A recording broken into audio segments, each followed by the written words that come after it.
सलामती और आफ़ियत हो। आज हम पढ़ेंगे इस्लाम के सियासी निज़ाम के बारे में। ये अहम है मुआशरती पर्सपेक्टिव से भी और इम्तिहानों के पर्सपेक्टिव से भी।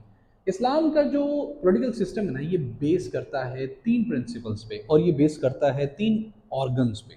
3 प्रिंसिपल्स जिन पे बेस करता है वो है तौहीद, यानी अल्लाह के दुनिया का बनाने का मकसद अल्लाह की खुशनुदी हासिल करना था।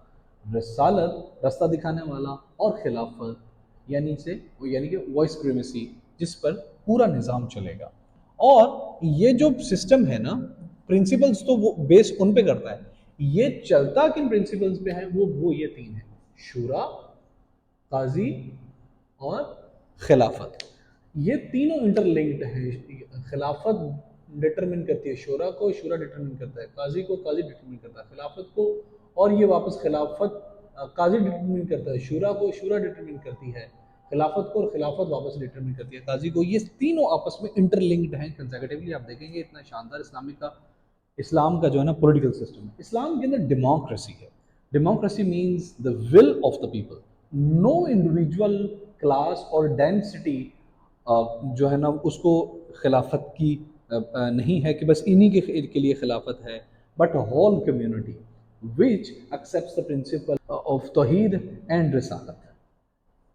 इस्लामी डेमोक्रेसी के अंदर कोई इंडिविजुअल, कोई क्लास, कोई ख़ानदान, कोई कबीला ऐसा नहीं जिसको खिलाफत दी जाए, बल्कि ये तो उसके एजुकेशनल स्टैंडर्ड पे डिपेंड करेगा। एजुकेशनल स्टैंडर्ड पे डिपेंड करेगा उसकी मज़हब के बारे में, उसकी अंडरस्टैंडिंग को शरिया और फ़िक़ा के इल्म पे डिपेंड करेगा कि either he is able to be a खलीफा और नॉट। और ये डिपेंड करेगा, ये डिसाइड कौन करेगा, ये करेगी मजलिस शूरा। और मजलिस शूरा कहाँ से आएगी? मजलिस शूरा इस्लामी रियासत के अंदर से मोस्ट कॉम्पिटेंट लोग होंगे जो कि इस्लामी निज़ाम को राइज करने के लिए पूरा सिस्टम चलाएंगे, जो कि नीचे ट्रिकल डाउन तक, नीचे तक वो पावर डिस्ट्रीब्यूशन को जो है ना वो इंश्योर करेगा और कलेक्टिव विजडम को इंश्योर करेगा। मजलिस शूरा एक्चुअली पूरे खिलाफत के निज़ाम को चलाती है। खलीफा अपनी तरफ से इस्लामी पॉलिटिकल सिस्टम के अंदर या पॉलिटिकल सिस्टम के अंदर अपनी तरफ से एक लफ्ज़ भी नहीं कह सकता। इस्लामी पॉलिटिकल सिस्टम के अंदर जो जितना अमीर है वो उतना ही सख्त अकाउंटेबिलिटी उसका निज़ाम होगा। ऐसा नहीं है कि जिसने कानून बना दिया हमारे मुल्कों की तरह वो उस पर कानून लागू नहीं होता। सबसे ज़्यादा कानून बनाने वाले ही हमारे मुल्कों में कानून तोड़ रहे हैं। इस्लाम में ऐसा नहीं है। जो जानता है अगर वो कानून तोड़ेगा तो उसको सख्त सज़ा दी जाएगी as compare to the one who does not no.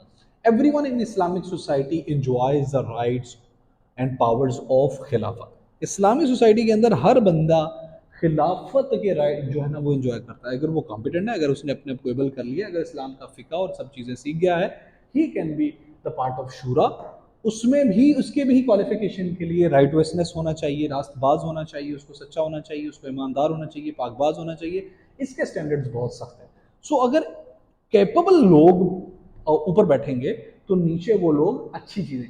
अल्लाह की सोवरेनिटी होती है इस्लामी जमहूरियत के अंदर। ये डिफरेंस है वेस्टर्न डेमोक्रेसी और इस्लामिक डेमोक्रेसी के अंदर, कि इस्लामिक डेमोक्रेसी के अंदर अल्लाह की जो है ना वो सोवरेनिटी होती है, जबकि मगरबी जमहूरियत के अंदर पीपल की सोवरेनिटी होती है। पीपल एंजॉय द पावर, और उसमें ये गलत नहीं है, both are right on their own places. जो पर्पज़ है ना इस्लामिक स्टेट का, वो है अल्लाह की विल को इम्प्लीमेंट करना और जस्टिस को जो है ना वो प्रमोट करना है।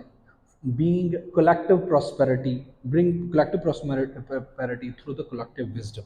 ये है जी the purpose of Islamic state. फिर जी बात कर लें, फंडामेंटल राइट्स होते हैं इस्लामी पॉलिटिकल सिस्टम के अंदर सबको equal, without any distinction, without any class difference.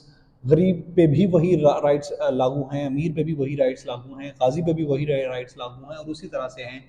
बल्कि जो जानते हैं उनके लिए मामला थोड़ा सख्त है। जैसा कि अब खुलफाए राशिदीन में देखें कि एक मरतबा हज़रत उमर फ़ारूक जो खलीफा थे, खलीफा वक्त थे, उनको जवाब देना पड़ा था अबाउट हिज जो है ना वो अबाउट हिज क्लॉथिंग्स। फिर जी एडमिनिस्ट्रेशन जो है ना वो इस्लामी पॉलिटिकल सिस्टम के अंदर वो अमीर की जिम्मेदारी होती है। जो खलीफा होता है वो अकाउंटेबल होता है शूरा का, शूरा अकाउंटेबल होती है काजी की, काजी अकाउंटेबल होता है शूरा का, शूरा अकाउंटेबल होती है फिर खिलाफत की। बहुत शानदार इंटरलिंक। जैसा कि امریکہ کے اندر یہ کہا جاتا ہے کہ امریکہ کا امریکن جو سسٹم ہے نا وہ اس طرح سے آنسریبل ہے. تو میرے نبی نے تو 1400 سال پہلے ہی یہ والا سسٹم دے دیا تھا. امریکن جو آپ کی پاورفل باڈیز ہیں نا وہ ساری ایک دوسرے کے ساتھ انٹر ڈیپینڈنٹ والی ہیں, ایک دوسرے پہ ڈیپینڈ کری دوسرے. تو میرے نبی نے یہ سب کچھ 1400 سال پہلے. امیر کی مامورگی مجلس شورا کرے گی, اور مجلس شورا کی مامورگی امیر, قاضی اور خلیفہ یہ دونوں مشاورت سے کریں گے. جبکہ خلیفہ کی مامورگی اپوائنٹمنٹ شورا اور قاضی آپس میں مل کے کریں گے, جبکہ قاضی کی مامورگی شورا اور خلافت آپس میں مل کے کریں گے. It's a wonderful system, wonderful system. شورا جو ہے نا وہ ایک بہت بیسک رول, یہ کنسلٹیو کونسل ہے جو مجلس شورا, یہ بیسک رول پلے کرتی ہے اسلامک لیجسلیشن کے اندر, اسلامک لا امپلیمنٹیشن کے اندر, اسلامک ونگ یا ایڈمنسٹریشن کے اندر, ہر چیز کے اندر. شورا is the main core of Islamic principle, Islamic political system.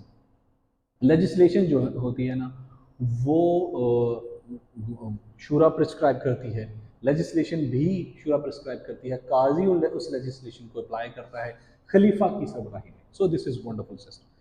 Judiciary is not under any control of executive. میری بات سنیں, امپورٹنٹ بات یہ ہے یہاں پہ, یہ جو قاضی ہے نا یہ سب سے سپیریئر ہے, یہ سب سے سپیریئر ہے, لیکن یہ ان دونوں میں سے کسی کے انڈر نہیں ہے, یہ ان دونوں میں سے کسی پہ بھی چیک رکھ سکتا ہے. اسی طرح سے خلیفہ اپنے طریقے سے سب سے سپیریئر ہے ایڈمنسٹریشن میں, ٹھیک ہے, یہ ان دونوں میں سے کسی کے انڈر نہیں ہے. سو یہ ایک طرح کی ڈپینڈنسی بھی ہے اور نان ڈپینڈنسی بھی ہے. مامورگی جس نے کرنا ہے اس کو سچا ہونا لازمی ہے. اگر آپ اس پورے اسلامی سسٹم کے اندر ایک لفظ آپ کو بار بار ملے گا اور وہ ہے جسٹس. قرآن شریف میں لیگل ایشوز کے اوپر 500 کے قریب ورسز ہیں. سو سوسائٹی میں جسٹس لانے کے لیے یہ پورے کا پورا سسٹم جو ہے نا وہ شیپ دیا گیا ہے, اور اتنا شاندار جسٹس کا سسٹم ہے. میں آپ کو بتانا چاہوں کہ دنیا کے اندر ایک ملک بھی ایسا نہیں ہے جس میں پیور خلافت قائم ہو. ایون کہ KSA میں سعودی عربیہ میں بھی خلافت نہیں ہے, کنگڈم شپ ہے. پاکستان کا